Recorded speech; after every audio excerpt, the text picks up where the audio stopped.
My name is Charles, and this is my wife Becky. We are reaching out to you because we have ran into some catastrophic engine issues that, with our current status in life, we cannot afford to repair. So we are currently in Indiana, helping my wife with her mother. Yep. My mom was diagnosed in August with metastatic breast cancer, which is terminal.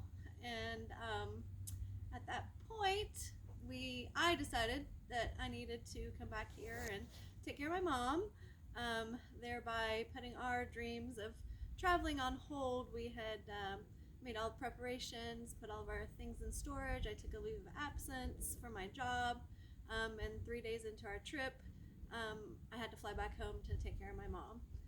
So we've been here ever since, and we're getting her back on track, making plans for us to get back on the road, and now we're unable to do that because our van is not working.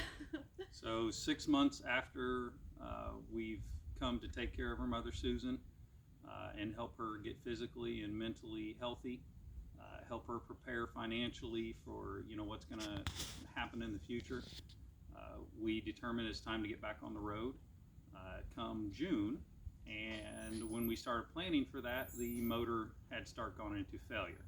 So this is our 1987 Volkswagen Vanagon camper. So you can see we have the camper part up top.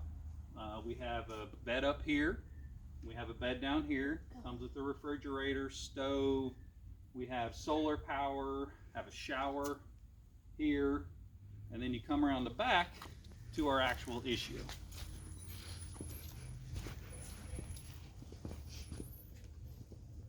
This right here is a Subaru 2010 Legacy 2.5 EJ253 motor that was converted over from the original motor, which didn't have enough power basically to push our vehicle with all of our stuff.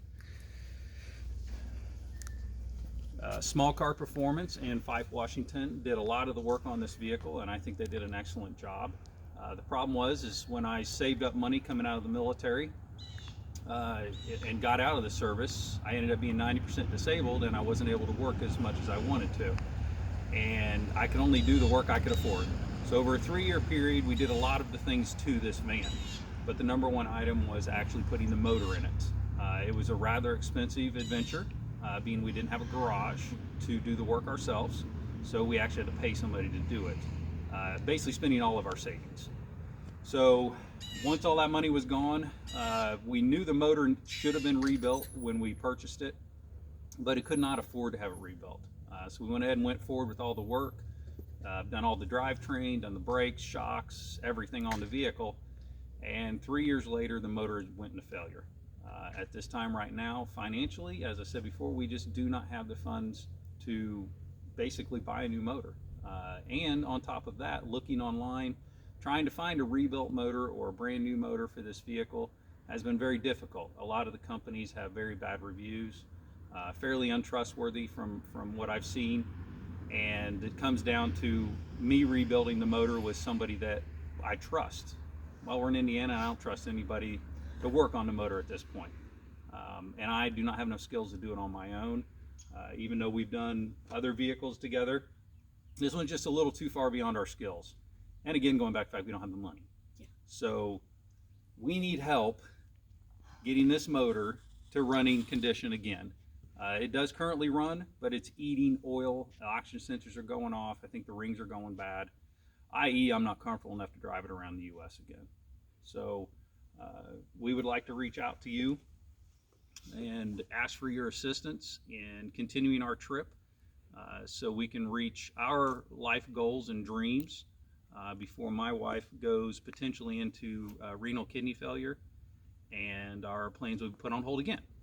So we're not trying to make this a sob story. We love our life. We love what's given to us, and we don't take it for granted.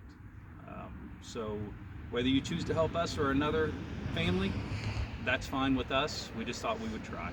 So thank you very much, and love from the Honecker family.